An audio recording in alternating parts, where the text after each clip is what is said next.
Cersei Lannister. Só de ouvir o nome, a gente já pensa em poder e em medo.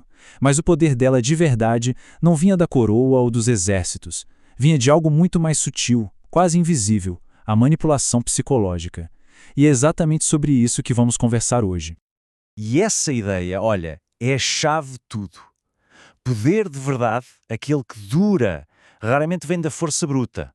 Ele nasce de uma coisa muito mais sofisticada, a capacidade de entender o que realmente move as pessoas. É um poder que age nas sombras, dentro da mente humana. E é aí que a nossa análise começa. Então, isso que a gente está falando tem até nome. É a Lei 33 de Robert Greene, do famoso livro As 48 Leis do Poder. A lógica é bem simples.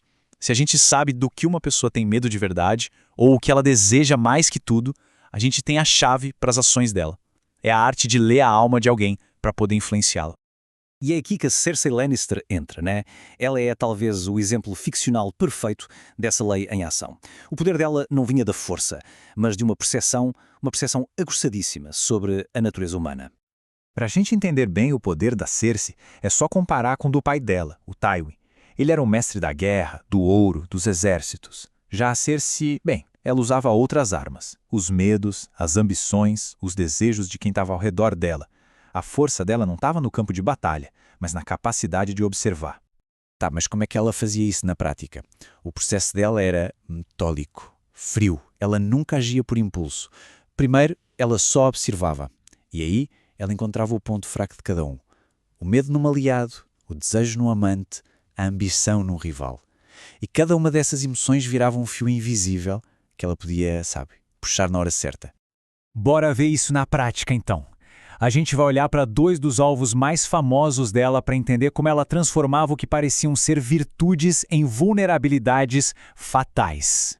O primeiro da lista, claro, é o Ned Stark, aquele bastião de honra do norte. Para quase todo mundo, a honra dele era a sua maior força. Mas para Cersei, a honra dele era o mapa para a destruição dele. A grande sacada da Cersei foi perceber que a honra do Ned não era só um código, era uma prisão. Ele acreditava que o jogo do poder tinha regras, que a justiça sempre vencia. E em Porto Real, um lugar sem regras, essa crença era a maior fraqueza dele. E essa frase, nossa, ela ilustra perfeitamente esse choque de mundos. Quando a Cersei diz isso, ela não está só ameaçando. Ela está explicando para ele a verdadeira natureza do poder. Uma natureza que a honra dele o impedia de ver. No fim, ela usou a própria moralidade dele contra ele e o deixou completamente condenado. Agora, vamos pular para Margaery Tyrell, que era uma adversária, assim, completamente diferente. A Margaery era inteligente, carismática, sabia jogar o jogo, mas mesmo assim, a Cersei encontrou a fraqueza dela. O que a Cersei sacou foi que a Margaery não queria o poder pelo poder. O que ela queria de verdade era ser admirada. Ela precisava ser amada pelo povo, ser vista como uma rainha bondosa. E enquanto a Margaery estava ocupada ganhando sorrisos, a Cersei estava focada em garantir o controle.